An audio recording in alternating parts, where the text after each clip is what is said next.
Very very very good evening friends. Solutions continue करते हैं हम लोग इसके आगे। पिछली क्लास में देखा था हमने कि solubility of gases in liquid के कुछ पॉइंट्स पढ़े थे हमने, और उसी बात को हम आगे आज कंटिन्यू करने वाले हैं। आज का टॉपिक रहने वाला है solubility of gases in liquids क्यों डिपेंड करती हैं प्रेशर के ऊपर, और साथ में मैं सॉल्युबिलिटी के ऊपर दो चार चीज़ें और बताऊंगा। And then we are going to have Henry's law हम पढ़ने वाले हैं, and there are some numericals on Henry's law which I will be going to solve in this class. Okay, so let us start. Okay, तो जो कल मुझे call पे एक डाउट आया था मुझे बच्चे का कि सर एक्चुअली जो प्रेशर वाला जो पॉइंट था कि प्रेशर पे क्यों डिपेंड करता है कोई सॉल्युबिलिटी गैस का। कोई अगर हम गैस ले रहे हैं और उसमें अगर हम प्रेशर चेंज कर रहे हैं तो सॉल्युबिलिटी में फ़र्क क्यों पड़ता है, ऐसा क्वेश्चन मुझे कल आया था कॉल पर। तो मैं पहले वो पॉइंट को एक्सप्लेन कर देता हूँ, फिर बाद में हम लोग आगे बढ़ेंगे। तो let's first of all explain right the question कि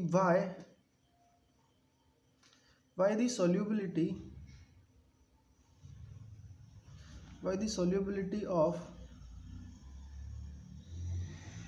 gases in liquids depend on pressure। अगर प्रेशर चेंज करोगे तो सॉल्युबिलिटी क्यों चेंज होगी। ओके, तो ये समझते हैं। देखो बहुत सिंपल सा इसमें रीज़न है। देखो क्या होता है कि क्योंकि since the gases are highly compressible, मैंने लास्ट क्लास में कहा था एक चीज़ कि गैसेस जो होती हैं वो कंप्रेसिबल होती हैं और हाईली कंप्रेसिबल होती हैं, not just compressible but gases are highly compressible.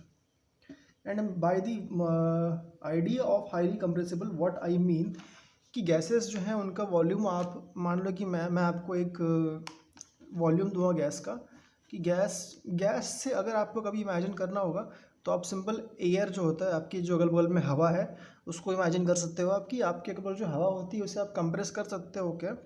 हाँ, तो कंप्रेस कर सकते हो उसको, क्योंकि देखो आपने सुना है कि मतलब गैस में क्या होता है, N2 होता है।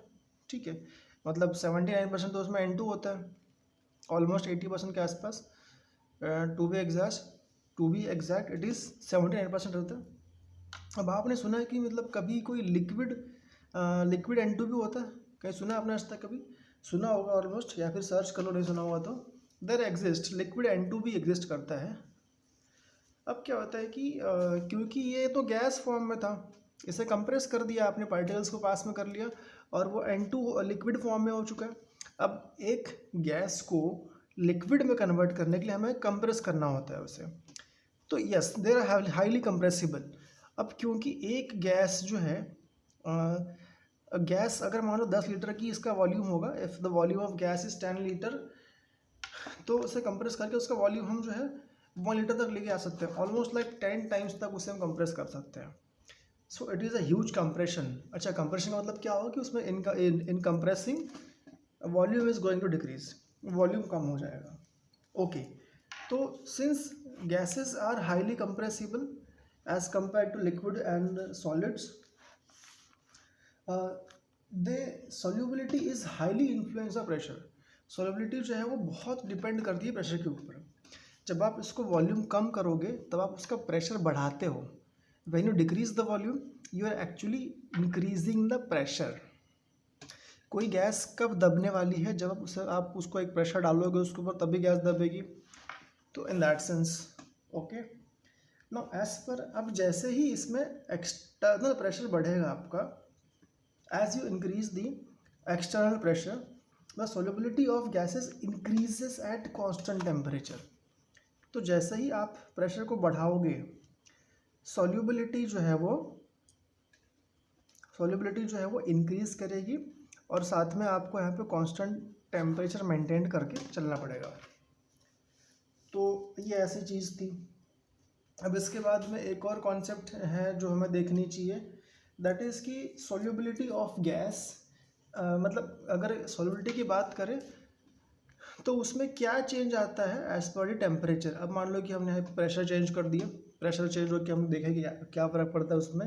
Now when you change the temperature, solubility of gas with temperature, temperature के साथ क्या फ़र्क पड़ेगा एक बार ये भी देख लेते हैं। ओके अब देखो इसको समझ लो ठीक है ध्यान से। पहले देखो पहली बात फर्स्ट चीज़ कि गैस जो है वो सोल्यूबल रहती है पानी के अंदर में और बाकी लिक्विड्स में, है ना। गैस जो है वो वाटर में और अदर लिक्विड्स में सोल्यूबल रहती है। In other liquids it is soluble, उसमें घुल जाएगी, मिल जाएगी। अब ठीक है, अब क्या होता है ना, आपने एक छोटा सा लॉ याद करना है। It is called as Charles law.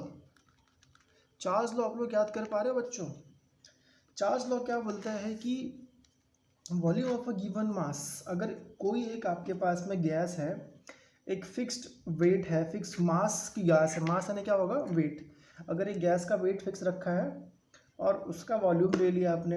अब वॉल्यूम जो है वो बढ़ता है अगर आप टेम्परेचर को बढ़ाओगे तो।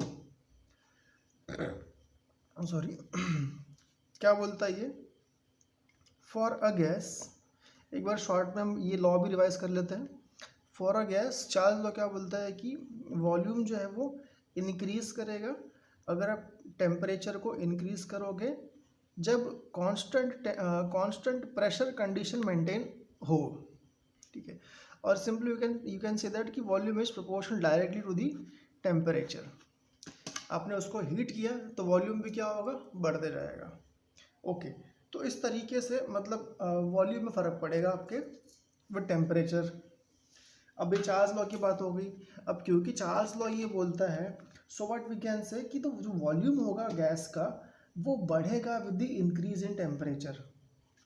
तो जैसे मान लो कि अगर आपने टेम्परेचर को इंक्रीज़ कर दिया, ठीक है, अब जो गैस पहले इतनी सी थी अब वो बड़े क्या हो जाएगी, ज़्यादा बड़ी हो जाएगी, है ना।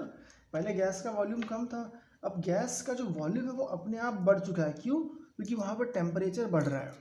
ओके नाउ दिस, अब इस कारण से क्या होता है कि दिस अभी अब क्योंकि गैस का वॉल्यूम बहुत ज़्यादा बढ़ता है। एक्चुअली गैस का वॉल्यूम जितना जल्दी कम होता है उतना ही गैस जो है वो एक्सपैंडेबल रहती है। अब मतलब at some temperature change there is a lot of increase in the volume of gas. Okay fine. अब इस बहुत ज़्यादा वॉल्यूम बढ़ जाने के बाद में वो उतने सॉल्वेंट के अंदर में एकोमोडेट नहीं हो पाती है, उतने मतलब सॉल्वेंट के मॉलिक्यूल्स के बीच में रह नहीं पाती है। Hence the excess of gas जो होती है वो बाहर निकल जाती है बबल्स के फॉर्म में, बबल्स के फॉर्म बाहर निकल जाती है। इसीलिए सॉलिडिटी ऑफ गैस जो है इन लिक्विड्स वो डिक्रीज करती है विद टेम्परेचर। क्या होगा इसमें, अब क्योंकि यहाँ पर वॉल्यूम में चेंज आ गया, जो वॉल्यूम ऑफ गैस था, मैं ठीक है शॉर्ट आपको मतलब पॉइंट वाइज लिखाता हूँ, आप ठीक है पॉइंट नोट कर लो। क्योंकि वॉल्यूम ऑफ गैस अब बढ़ चुका है, ओके, गैस का वॉल्यूम तो बढ़ चुका है, तो अब ये जो है ये अब एकोमोडेट नहीं कर पा रहा। ठीक है, एकोमोडेट को मुझे कोई छोटा वर्ड अभी याद नहीं आ रहा है, आप लोग उसे को याद कर लीजिए। हिंदी में उसको बोलते हैं कि समा जाना, ठीक है, मतलब एकोमोडेट कर जाना, मतलब कि उसमें कम्प्लीटली बैठ जाना। तो एकोमोडेट नहीं हो पाते हैं इन दी सॉल्वेंट के मॉलिक्यूल। ठीक है, अब पहले टेम्परेचर कम था, अब टेम्परेचर बढ़ गया है। अब बढ़ने के बाद क्या हुआ कि वॉल्यूम बढ़ा, गैस का वॉल्यूम बढ़ रहा है, तो अब वो मॉलिक्यूल्स जो हैं गैस के वो बाहर निकल रहा है, दूर दूर भाग रहे हैं, अब वो सॉल्वेंट में नहीं आते हैं। तो इस कारण क्या होता है कि फिर बाद में बबल्स के थ्रू वो बाहर निकल जाते हैं। इसीलिए क्या होता है, इसीलिए व्हाट वी से कि सॉल्यूबिलिटी जो है, अब मॉलिक्यूल्स तो बाहर निकल रहे हैं, अब जो मॉलिक्यूल सॉल्यूबल रहेंगे वो तो कम रहेंगे ना। पहले अगर 20 मॉलिक्यूल थे उसमें आ चुके थे, जैसे ही बढ़ा टेम्परेचर तो अब 20 मॉलिक्यूल में से कुछ मॉलिक्यूल्स तो बाहर उड़ गए। So therefore solubility of gas जो है, सॉल्यूबिलिटी ऑफ गैस जो है ये डिक्रीज करती है विद इंक्रीज इन टेम्परेचर। ये एरो डाउन किया मतलब क्या होगी, डिक्रीज करेगी, एरो अप करने क्या होगा, इंक्रीज होगा। तो सॉल्युबिलिटी ऑफ गैस जो है, अच्छा लिक्विड की बात कर रहा हूँ, तो solubility of gas in liquid will decrease when you increase the temperature. Okay, तो यहाँ तक कहानी क्लियर हो गई। अब इतना सब समझने के बाद में आपको बहुत मुश्किल नहीं आनी चाहिए हेनरीज के लॉ समझने में। अब इसके बाद हम पहुंचते हैं कि हेनरी का लॉ क्या होता है। Know what is this is very very very important guys. ठीक है, ये आपके लिए बहुत ज़्यादा इम्पॉर्टेंट है बोर्ड के हिसाब से और अदर कॉम्पिटिटिव एग्जाम के हिसाब से भी। देखो ठीक है, बहुत स्लो जाएंगे, ठीक है, समझते हैं क्या होता है। देखो फर्स्ट ठीक है, विल राइट दी, मतलब इसका डेफिनेशन क्या होता है, बाद में क्वेश्चंस करेंगे इसके। फर्स्ट विल नो कि इन शॉर्ट में इसकी डेफिनेशन क्या होती है। देखो जो हेनरी ने जो लॉ दिया था ना, अब वो लॉ बोलता है, द लॉ स्टेट्स दैट कि सॉल्युबिलिटी ऑफ गैस जो होगी, सॉल्युबिलिटी ऑफ गैस, ठीक है, फर्स्ट राइट मतलब लिखते हैं शॉर्ट पे कि सॉल्युबिलिटी ऑफ गैस मतलब कितना गैस सोल्यूबल है, that solubility eight constant temperature, ये प्रोपोर्शनल रहेगी उसके प्रेशर को अबव द सॉल्यूशन। कुछ समझ में है, नहीं समझ में है? ठीक है, देखो सोल्यूबिलिटी ऑफ गैस जो है ये प्रोपोर्शनल रहती है, प्रोपोर्शनल रहती है प्रेशर को, बस इतना ही लॉ था। और यहाँ पर हेनरी ने कहा था कि जो कंडीशन जो होनी चाहिए वो कंडीशन में या टेम्परेचर आप चेंज नहीं करोगे, यानी टेम्परेचर जो है वो कांस्टेंट मेंटेन्ड होगा। एक बार दोबारा मैं लॉ को एक्सप्लेन करता हूँ। द लॉ स्टेट्स दैट कि solubility of gas in any solvent, ठीक है, किसी भी सॉल्वेंट में, नॉर्मली वाटर को हम एज्यूम करते हैं, सॉल्वेंट जो है वो वाटर, मान लो कि आपने एक सॉल्वेंट लिया वाटर, तो solubility of gas at constant temperature is proportional to the pressure of the gas, ठीक है, above the solution। अब what we can say, इसको ठीक है मतलब समझते हैं एग्जाम्पल को कि देखो फर्स्ट ऑफ ऑल मैं ठीक है पूरा इसको एक्सप्लेन करता हूँ पॉइंट को। देखो अब क्या होता है कि गैसेस, ठीक है, फिर से वही कहानी आती है कि भैया गैसेस तो कंप्रेसिबल है ना, जहाँ भी सॉल्युबिलिटी कॉन्सेप्ट बीच में आएगी वहाँ पे कंप्रेसिबिलिटी की बात होगी, क्योंकि गैसेस कंप्रेसिबल होते हैं, therefore solubility of liquid depend करेगी प्रेशर के ऊपर। इतना जान लो, गैस को हमने कंप्रेस कर दिया, प्रेशर बढ़ाया, तो इस पर डिपेंड करेगी, प्रेशर पे डिपेंड करता है, बस इतना जान लो फर्स्ट ऑफ ऑल। इसी पर पूरी कहानी घूमती है कि जो गैस आप डाल रहे हो उसमें कितना प्रेशर आपका लगा हुआ है, उस पर डिपेंड करता है कि कितना सोल्यूबल रहेगा वो। ओके नाउ अब इसमें एक और बात जान लो कि सोल्यूबिलिटी जो है वो डिक्रीज़ करती है। अभी तो देखा आपने, फिर से मतलब अभी तक वही देख रहे थे आप लोग कि सोल्यूबिलिटी जो है वो डिक्रीज़ करेगी विद इंक्रीज, सॉरी उल्टा बोल दिया ना इंक्रीज़ करेगी with the increase in pressure. देखो दो बातें बहुत क्लियर है, अगर सॉल्युबिलिटी की बात कर रहे हैं और अगर प्रेशर बोल रहे हैं तो दोनों में इंक्रीज आएगा, बट अगर सॉल्युबिलिटी और अगर टेम्परेचर बोल रहा है तो वहाँ पे उल्टा होगा, सॉल्युबिलिटी डिक्रीज करती है विद इंक्रीज इन टेम्परेचर, तो यहाँ पर डिक्रीज होगा, यहाँ पर इंक्रीज होगा, ठीक है, बट इसको भी हम रखते हैं बगल में। अब इसे प्रेशर की बात करेंगे। हेनरी जो है वो सिर्फ मतलब सॉल्युबिलिटी और प्रेशर की बात करता है, यहाँ पर कहीं टेम्परेचर मतलब चेंज नहीं होगा। हेनरी ने साफ साफ कहा था कि टेम्परेचर जो है वो आपको कांस्टेंट मेंटेन करना पड़ेगा। ओके तो खैर इसको आप याद रखो, बट हेनरी लॉ में इसको मिक्स मत कर देना, ठीक है। हेनरी लॉ जो है वो सिर्फ और सिर्फ सॉल्युबिलिटी और प्रेशर की बात करता है। ओके नाउ ठीक है, इसका मैं आपको स्टेटमेंट बताता हूँ क्या हुआ इसमें। देखो हेनरी लॉ क्या बोलता है कि भैया पहले आप जो है कांस्टेंट टेम्परेचर रखो, eight constant temperature.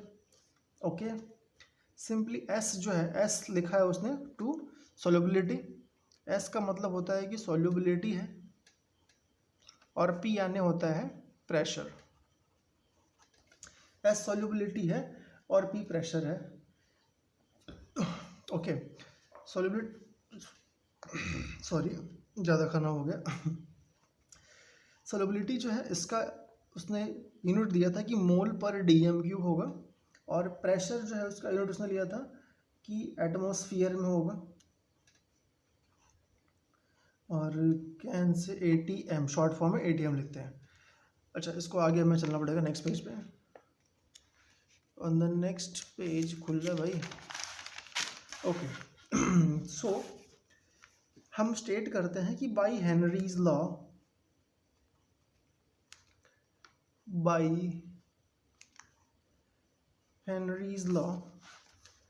The solubility is proportional to pressure.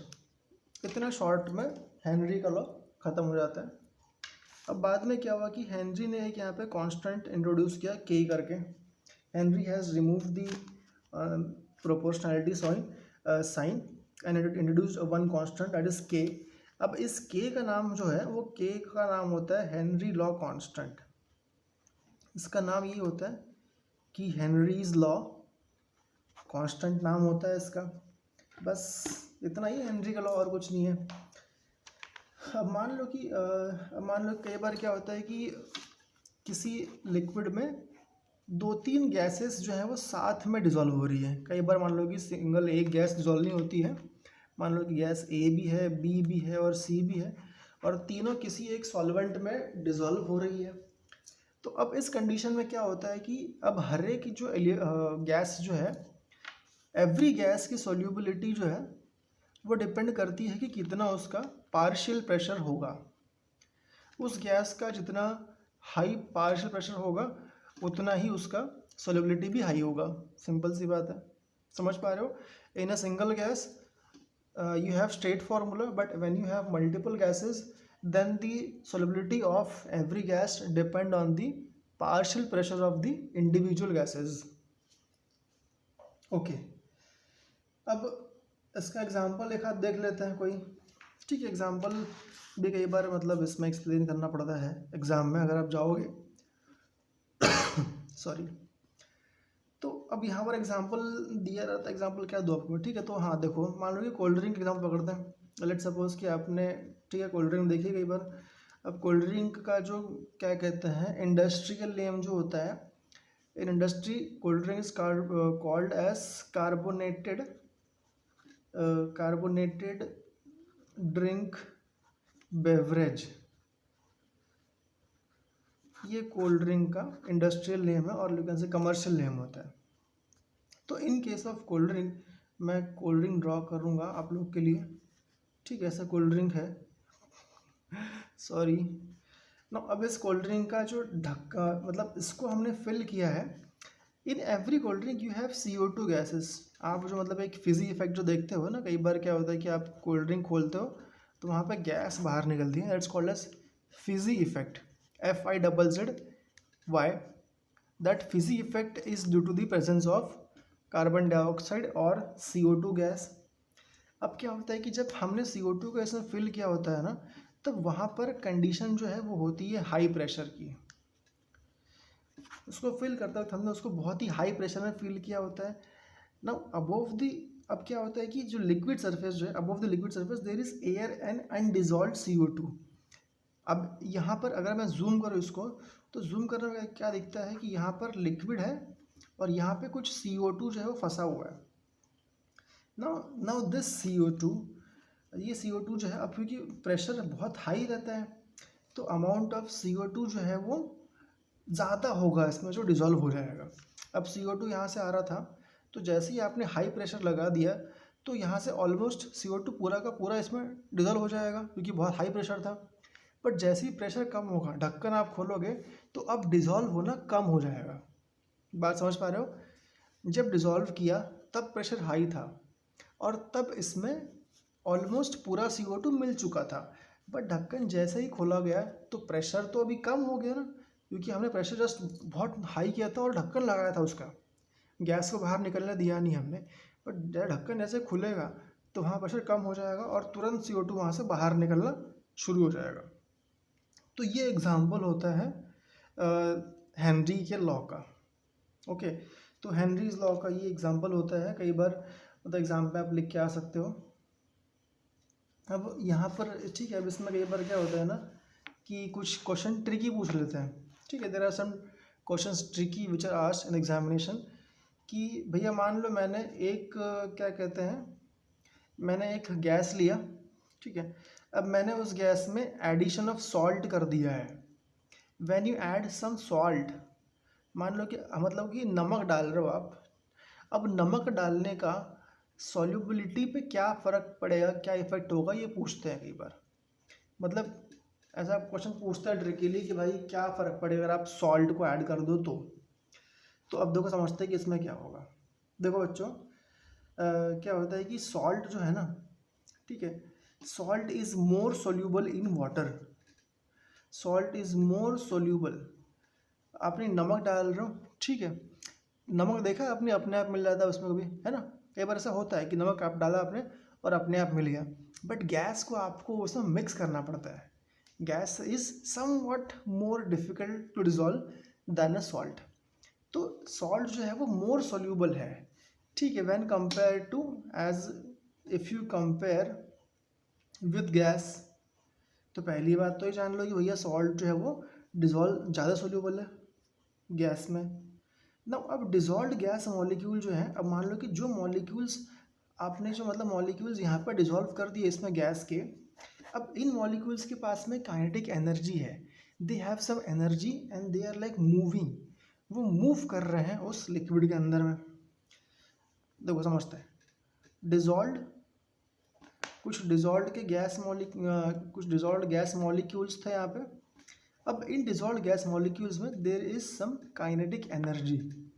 No, kinetic energy का मतलब क्या होता है कि उनके पास में कुछ वेलोसिटी है। जहाँ भी आपको ऐसा वर्ड यूज़ किया होता है कि there is some kinetic energy, उसका मतलब होता है कि उनके पास कुछ स्पीड है, there is some velocity concerned with the gases molecules. अब ठीक है, ये ऐसी बात हो गई ना। इसीलिए अब क्या होता है कि जो पार्टिकल्स ऑफ डिज़ोल्व्ड सॉलिड जो है, अब मान लो कि आपने कुछ उसमें जो पार्टिकल डिज़ोल्व कर रखे थे वो डिस्प्लेस कर देते हैं लेस सॉल्यूबल गैस के मॉलिक्यूल्स को फ्रॉम द लिक्विड, जो कि एफरेसेंस गैस को बाहर निकालता है। देखो समझ लो क्या हो रहा है। अब क्योंकि यहाँ पे उनके पास एनर्जी होती है, पार्टिकल्स तो मूव कर रहे हैं ना, therefore hence the particle of dissolved solids. तो इसमें जो सॉलिड डिज़ोल्व हो चुके थे, तो जो पार्टिकल्स ऑफ डिज़ोल्व्ड सॉलिड जो होंगे, पार्टिकल्स ऑफ डिज़ोल्व सॉलिड जो होंगे, ये डिस्प्लेस कर देंगे, ये डिस्प्लेस कर देंगे जो सॉल्यूबल गैस के मॉलिक्यूल थे उनके। अब मान लो आपके पास में अगर 100 मॉलिक्यूल सॉल्वेंट के हैं, ठीक है, अब 100 मॉलिक्यूल्स में आपने कुछ 10 मॉलिक्यूल बाहर से गैस के डिज़ोल्व कर दिए उसमें, और अब आप वहाँ पे आपने कुछ सॉल्ट भी ऐड कर दिया है। अब सॉल्ट वहाँ पे आके मिल रहा होगा, लेकिन मॉलिक्यूल्स तो उतने ही रहेंगे सॉल्वेंट के। तो अब उनको मिलने के लिए, अब उनको उसमें डिज़ोल्व होने के लिए, जो वहाँ पे गैस के मॉलिक्यूल डिज़ोल्व थे पहले से, उन्हें भगाना पड़ेगा उनको वहाँ से। तो अब उनको भगा देंगे वो। So particles of dissolve solid will displace the soluble gas molecules, ठीक है, मॉलिक्यूल डिज़ोल्व कर देंगे फ्रॉम द लिक्विड। और इस कारण से क्या होता है कि वहाँ पे बुलबुले बबल्स निकलते रहते हैं। बबल्स को बच्चों एक केमिकल नेम होता है, it's called as effervescence. Spelling लॉक लिख रहा हूँ, एफरवेसेंस। तो एफरवेसेंस प्रोड्यूस करते हैं, इन शॉर्ट में बबल्स प्रोड्यूस करते हैं। देयरफॉर अब ये पूरी कहानी का मतलब क्या हुआ, इसीलिए क्या होता है कि सॉल्युबिलिटी ऑफ डिज़ोल्व्ड गैस जो है वो कम हो जाती है, ठीक है। तो हम इसे कई बार बुक में ऐसा लिखा होता है कि सॉल्युबिलिटी, ठीक है, बहुत ध्यान से, ठीक है बच्चों देखना इसको, कि सॉल्युबिलिटी ऑफ डिज़ोल्व्ड गैस जो है, डिज़ोल्व्ड गैस जो है, बुक के अंदर कई बार लिखा होता है कि सप्रेस्ड, ठीक है, ये सप्रेस्ड होता है, या फिर इसको हम बोलते हैं कि डिक्रीज बोल सकते हैं। सप्रेस्ड का इजी मतलब क्या होता है कि डिक्रीज हो जाती है। So solubility of dissolved gas जो है will decrease when a soluble salt is added. जब आप एक सॉल्यूबल सॉल्ट को उसमें ऐड करोगे तो सॉल्युबिलिटी जो है वो कम हो जाएगी, ठीक है। तो पूरी कहानी का मतलब ये होता है कि भैया अगर आप सॉल्ट डाल रहे हो किसी में जहाँ पर पहले से कोई गैस सॉल्यूबल है, तो सॉल्ट डालने के बाद में उसका सॉल्युबिलिटी जो है वो कम हो जाएगा, ठीक है। सिंपल कॉन्सेप्ट था, समझ में आपको आ गया होगा। Okay, sorry. अब यहाँ पर कुछ क्वेश्चन ऐसे हमें पूछते हैं, चलो मतलब बहुत ही क्या कहते हैं इसको, जीके टाइप में आते हैं। देखो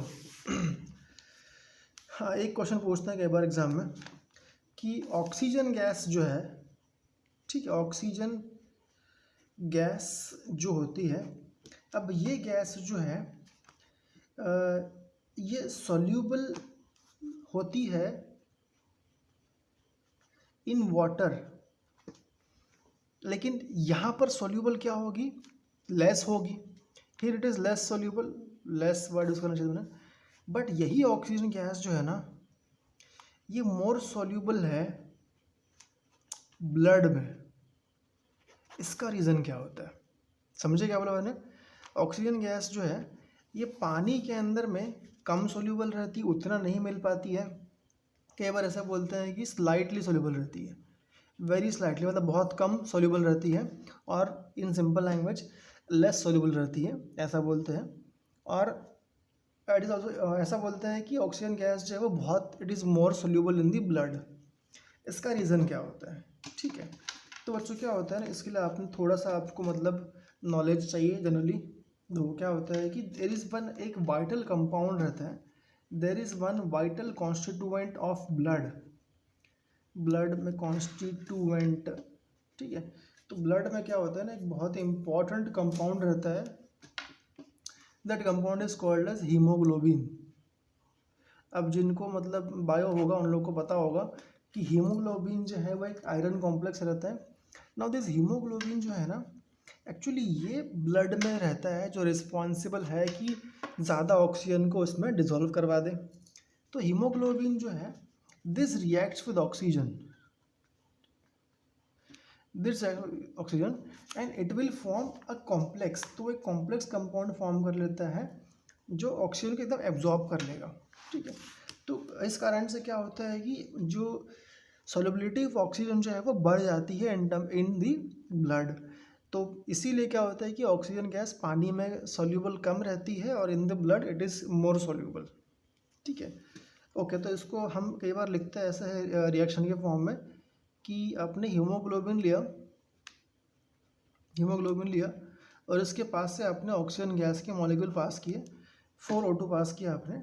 अब ये पूरा 4O2 जो है वो एक बार में अब्जॉर्ब कर लेगा and it will form a complex. मतलब वैसा तो हीमोग्लोबिन खुद ही कॉम्प्लेक्स कंपाउंड है, लेकिन वो सीधे इसको फॉर्म कर लेगा और O8, ये पूरे 8 मॉलिक्यूल्स वो एक बार में अब्जॉर्ब कर लेता है।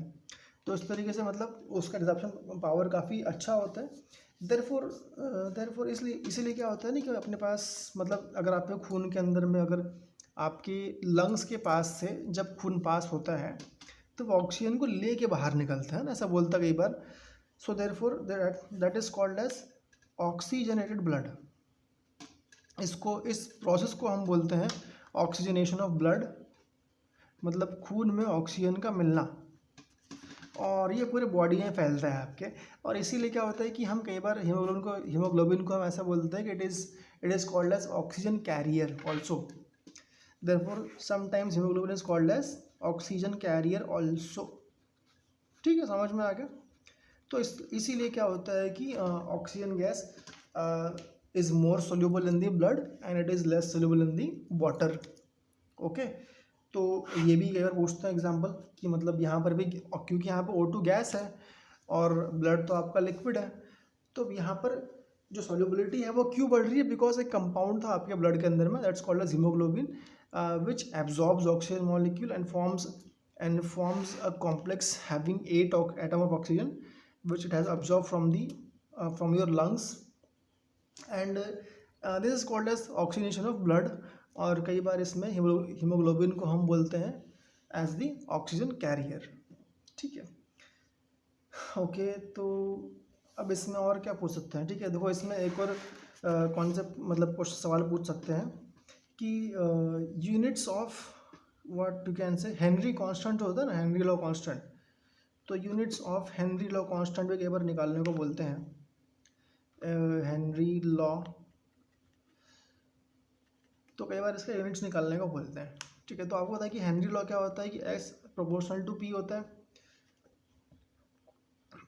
अब यहाँ पे अपने कांस्टेंट ले लिया K करके, इस K का नाम होता है हेनरी लॉ कांस्टेंट। अब इस K के बारे में आपको यूनिट्स निकालने हैं, तो बच्चों क्या होगा ना कि अब आपको K को इक्वेट करना है, तो क्या होगा, K will be equals to S/P। समझ में आ गया? अब क्योंकि K जो है वो आपका S/P आ चुका है, आपको सिंपली यहाँ पर S और P के यूनिट्स को डालना है और आपको वहाँ से सिंपल आंसर मिल जाएगा। तो S is having the concentration, having the units of concentration. तो कॉन्सेंट्रेशन क्या होता है आपका, कॉन्सेंट्रेशन आपका is mole per dm cube होता है। सो मोल पर डीएम क्यूब आपका यूनिट्स ऑफ S हो गए। And for P you have atmosphere, atmosphere होता है। तो अब इसको ऊपर लेके जाओ तो ये क्या हो जाएगा आपको, it is mole per dm cube atmosphere, इस तरीके से होता है।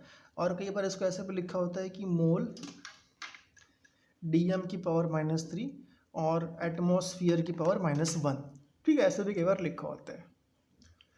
तो इतने कॉन्सेप्ट मतलब इतने कॉन्सेप्ट थे आपके पास में एग्जाम में।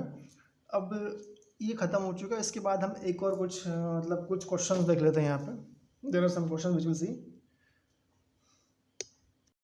ओके, तो ये अब क्वेश्चन हमें सॉल्व कैसे करना है एक बार समझते हैं। देखो बच्चों, व्हाट यू हैव गिवन, आपके पास में जो क्वेश्चन दिया है उसमें आपको हेनरी लॉ कांस्टेंट दिया हुआ है। The value of K is given to you, के कितना दिया है आपको, के इज गिवन टू एज 1.25, ठीक है, 1.25 दिया हुआ है। And the pressure of that gas is given to you, correct, जो 2.5 एटमॉस्फेयर दिया हुआ है आपको। ओके, एंड आपको पूछा क्या है कि सॉल्युबिलिटी ऑफ गैस कितनी है, पूछिए आपसे, ठीक है। Now by the Henry's law, what you know that, कि हेनरीज का लॉ जो होता है, अब इस हेनरी के लॉ के ऊपर हम क्या बोल सकते हैं कि S is equals to K into P होगा, ठीक है। And since the value of K is also given 1.25 दिया, and P is 2.5 is given to you. एंड सिंपली यहाँ पे कुछ वैल्यूज़ मैंने कम कर दी क्या, ओके।